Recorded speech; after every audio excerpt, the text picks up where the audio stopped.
Hey, what's going on guys? Jake from Tech here, back with another video. And today we're going to be taking a look at one of Elgato's newest offerings in their capture card lineup, that being the 4KX external capture card from Elgato. Before we jump into the review, full disclaimer, Elgato actually did contact me and send me this copy of the 4KX capture card. There was no money exchange, they just sent me out the product, wanted me to test it out, see how I like it, and make a review video on it and some content around it. And it'll be just like any other review I do, where I give you guys information on the product, pros, cons, and whether it might be the right choice for you. So with that out of the way, let's get into the review. And as mentioned, this is the Elgato 4KX external capture card from Elgato. This is one of two new offerings that they are adding to their product lineup, the other one being the 4K Pro, which is an internal capture card. The main things with these two new product offerings in Elgato's lineup is the overall boost in performance. I believe these are the first two capture cards to hit the market where they have native HDMI 2.1 ports. With that boasts not only 4K 60 pass-through, but we can go up to 4K 144 Hertz pass-through. And this is a phenomenal performance jump. I know when I built this current PC that I'm running, and I ended up going with the other external offering that was available at the time from Elgato, the HD60X. Phenomenal capture card, absolutely love it. The only downside was when I was playing on my Xbox Series X, and I was playing titles that do support 4K at 120 Hertz or so, maybe a little bit less or around that area, it would only pass through up to 60 Hertz. So I wasn't quite getting all the performance out of my console and display, kind of because of the bottleneck in the HD60X capture card I was using. Which, like I mentioned, phenomenal capture card, which the only downside was not having that native HDMI 2.1 support. And as you can imagine, it is a very noticeable difference going from 60 to 144 Hertz. And that is speaking on the pass-through, which I was most excited about, but the capture is definitely something to talk about as well. So the 4KX can capture in 1080p 60, which is very common, 4K 60, which is a good uptick in performance. And then we go up to 4K 144 FPS and 1080p 240 FPS. So this gives you a very wide variety of capture resolutions and frame rates. Other notable features are the variable refresh rate pass-through, which is very important when it comes to the overall display quality you are getting back, and it will prevent any types of artifacting or screen tearing. And this capture card does have HDR10 pass-through and capture. This is another feature that'll boost not only the image quality that you're seeing, but also in the capture when it comes to high dynamic range. Now that we've covered the specs of the Elgato 4KX capture card, let's go into what's included and some of the setup. For this video, most of the setup and testing is going to be around the Xbox Series X that I have. Starting off with what's included, the main thing obviously is going to be the capture card itself. On the capture card, you're going to have two HDMI 2.1 ports. One is going to be your HDMI in, one's going to be your HDMI out. And you're also going to have a USB Type-C port on it, and there's a very small indicator light on the front left of the capture card.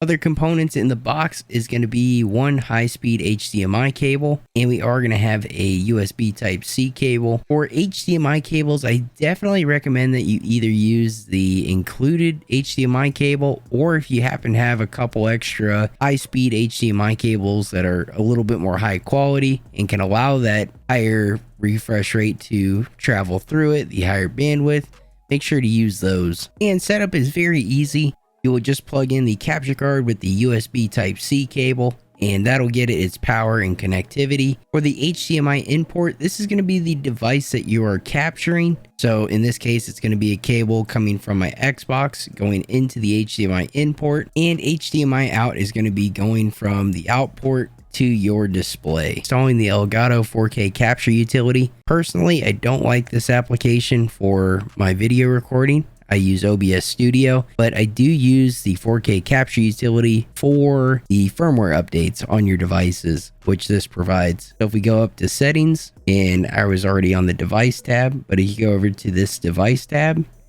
you'll see we have our capture device and we have a firmware version.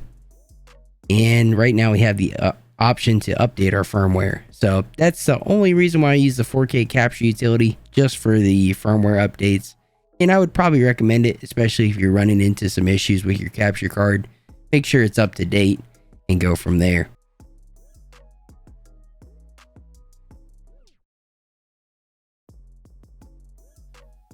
Alrighty, so I'm also going to take a look on the Xbox. We're going to take a look and make sure that our settings are correct as far as the video output, and make sure we're able to get the maximum performance going through the capture card.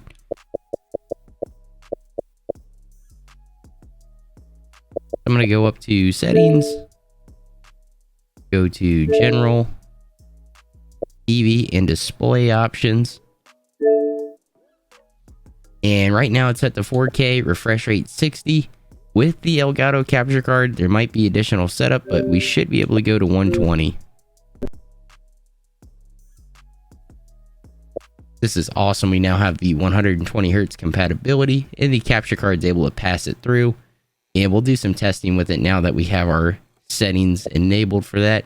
And it's also going to be in 4K. And last on the setup, guys, we're going to run real quick through my OBS Studio setup and how I set up the capture device and the audio. So as you can see here, I have a scene set up for consoles, and this is whatever device I have hooked up to my Elgato capture card. Usually it's my Xbox Series X or my Nintendo Switch. And within this scene, you can see I have a custom audio stack, and you can see my Elgato HD60X capture source.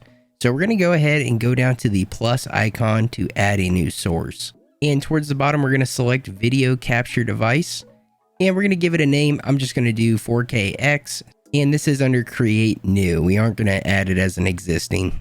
So once you have the new source, the properties window is going to appear. And the main thing is you're going to go to the very top drop down field for device, and you're going to select the 4KX. From there, I really don't change any other properties. As you can see towards the bottom, we do have an audio output mode, which this can adjust the audio if you want to hear it through your PC, which we do. I have had some issues in the past running the audio through the capture device. So I'm going to show you how I create a separate audio input device, and we can pull the audio through there. And it's worked very well for me. To do this, you're going to go down to the add source icon, and you're going to select audio input device. Since I already have one for the HD60X, I'm just going to rename this one and then select the new audio device in the properties. And this will essentially be the same process that you did for adding the capture device. It'll create new, you'll give it a name, and then you'll be able to select the actual device source. And as you can see, we have the Elgato 4KX, so we're going to select that for the audio input source. That covers the setup. Now on to some testing. For the Series X, I tried to pick the best titles that I know we can usually get 120 FPS out of. Unfortunately, not all titles are that well optimized to get that kind of frame rate. So we did a little bit of Fortnite testing. On console, Fortnite seems to hit around 120 FPS, no problem. And the Elgato 4KX was easily able to pass this through, giving us an extremely smooth experience. F1 2023 was another great title to test the 120 Hz compatibility with the pass-through of the 4KX capture card. Once again, another title that's very fast-paced and very well optimized, so we were able to pass through a very steady 120 Hz.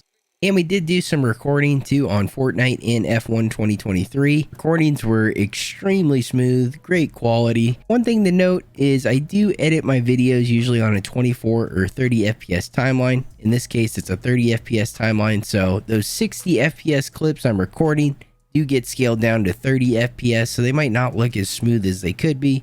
Another title I did a little bit of testing with, not a whole lot, but was Warhammer Darktide. And just kind of going through the open world. This game natively runs at 60 FPS, but we had really good pass-through. There's a lot of objects being rendered in that game, and we didn't experience any sort of tearing or artifacting. So that's kind of where that VRR comes through. Dynamic range was really good too, going from darker to lighter scenes. The scenes weren't blown out in that transition.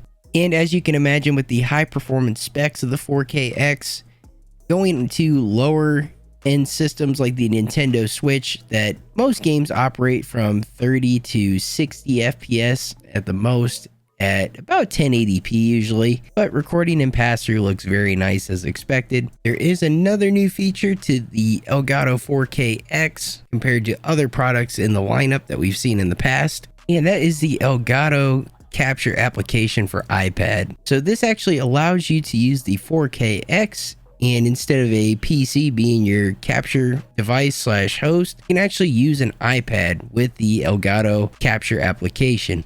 Once you download the Elgato capture application from the App Store, you can then go into the application, select your device, and be up and running pretty quickly. I did notice, similarly to other Elgato products I've used in the past, the latency going through the capture software is extremely low, and I found that on the iPad app as well. Even though this sounds like a feature that most consumers might not use, I definitely think this could be useful for anyone on a budget that wants to capture their console gameplay and doesn't necessarily have a PC that they can capture from, or someone traveling on the go that wants to be able to record some footage and get some gaming in. And with the extremely low latency, you could also use the iPad as your actual gaming display. So that's going to do it for this video, guys. Thank you for checking this one out. Hopefully you enjoyed it. Hopefully you found it helpful if you are in the market for an external capture card right now. As far as the overall specs, I definitely think the Elgato 4KX is the best capture card on the market right now. With the HDMI 2.1 support, it's really brought us up to speed with the current consoles on the market when it comes to PS5, Xbox Series X, and you're no longer bottlenecked by passing through to a capture card that only supports the 60 FPS or 60 Hertz pass through. If you guys enjoyed the video, make sure to drop a like on it, and if you want to see more tech related videos like this one, be sure to subscribe. Thanks again to Elgato for sending this 4KX capture card out to us for review. Thank you guys for watching, and I'll see you in the next video.